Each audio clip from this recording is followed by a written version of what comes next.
Would you contact a medium to hear from dead relatives? Yeah, how do you think that, man? Fair contact. No, man, I want to do that, Papa. I tell you the truth. I don't want to do that still. Because I feel like the devil think that, you see me? You contact dead and want to talk to dead people. No, man, even in my dream, I'm a jump out, man. I don't want to see that dead. No, I wouldn't do that still, because I don't believe that somebody could contact the dead. No, sir. Scripture say let the dead be bury the dead, and I wouldn't involve in anything. Why would I want to contact the dead person? Well, no, because they don't know nothing. I wouldn't want them to let me contact the dead person because I know that once you're dead, there is no connection or whatever, so I don't think that's possible.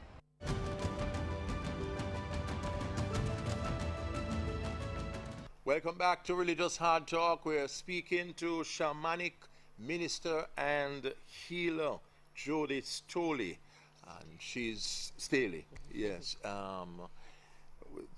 with the kinds of experiences we're having, no one that I'd forget your name.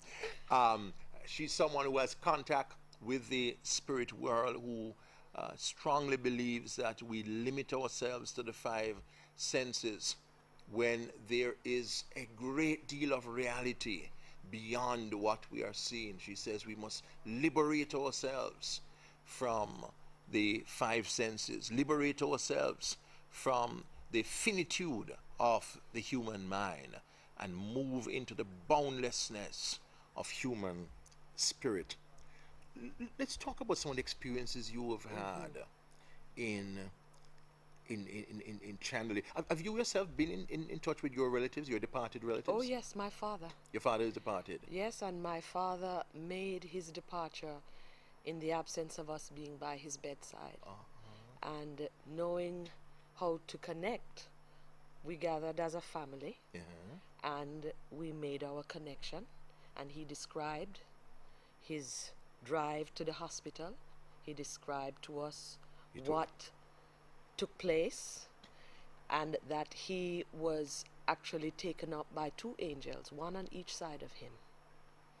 And when we did speak with the nurses who accompanied him, they said yes, he was driving, and they were because you hadn't known all that information before. That's right. And your father told you, told you exactly what happened? Yes, and he told us exactly how he went through the veil, and it brought for us a tremendous amount of peace, because we also felt, that we weren't by his side when he died, and we felt that he died lonely, but he didn't die lonely. How did he describe the experience of death and the new life? Tell us about that. Well, in many people, not just with my father, many souls that communicate, because I have people who just want to communicate to their loved ones. They come, they say, I just want to talk to them. And in many instances, they all speak of a presence of liberation. They speak of a longing. So death is not something to be feared? No, death is liberating. It's liberating. It is sacred. It's lovely. Yes, and they speak of a longing to have us here on the earth plane be open enough to recognize that when they have a thought of a person or a loved one who is over and they're thinking of them, it's a loved one trying to connect with them, instead of pushing them out of their mind. With us. Yes. Our relatives are trying to connect. Resoundedly, they appreciate. Our friends are trying to connect. Yes, they appreciate. They want to hear from us. Exactly. They want to know that we don't feel like it's the end and it's so we can still have a relationship. More so than even if they were physically alive. Is that so, Jody? Yes, because divinely ordained is their presence in the spirit world. And sometimes people think, oh my gosh, struck down too early, they died too young. And that is not the case, because every part of our life, the universe works in sacred order with precision. So there are no accidents? No accidents. No tragic deaths? No accidents. In fact, oftentimes when people go, sometimes it gives the family an opportunity to heal, because with that family member there, they wouldn't be able to heal. When the person is communicating, Jody, do you as a channeler, do you take on the voice of the person, or... If I'm a skeptic, say I'm a hardened skeptic and I come, and you are claiming that my father who died May 6, 1967.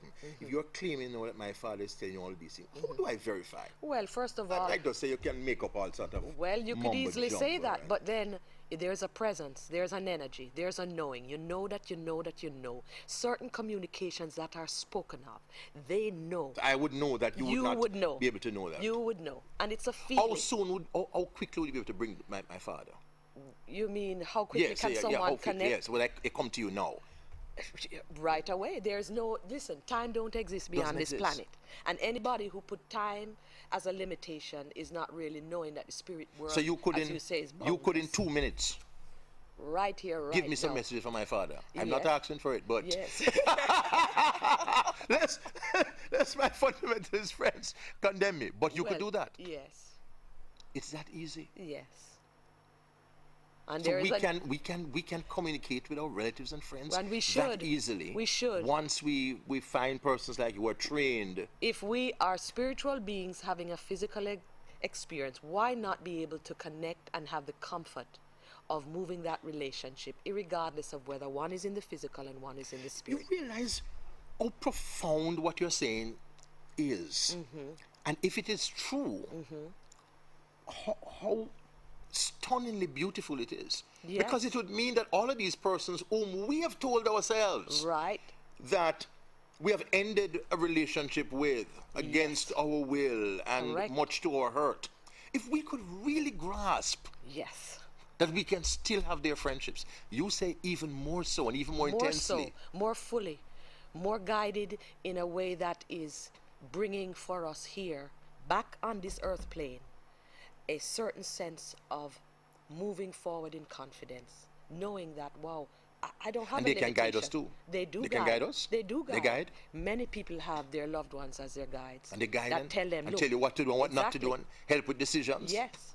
So we are really I mean, we're doing ourselves such a tremendous and incalculable disservice Yes. when we cut off ourselves from the spirit world. Absolutely.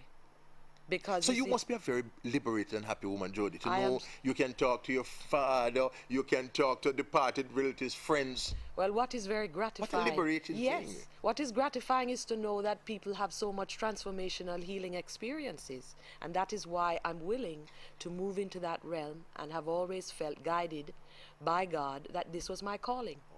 I didn't choose this. This was my calling. Tell us There how were- that recognition came to you, that this Well, was your calling. Well, I think from very young, I knew that there was much more to life than the physical.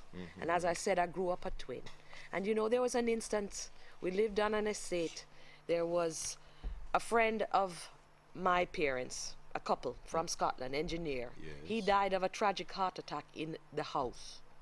And a couple of years later, as is customary on an estate, we have the option to move. We're just going to take our break at this point, and then Jody will tell us this experience. What a really just hard talk this has been. We still have more. We take our final break.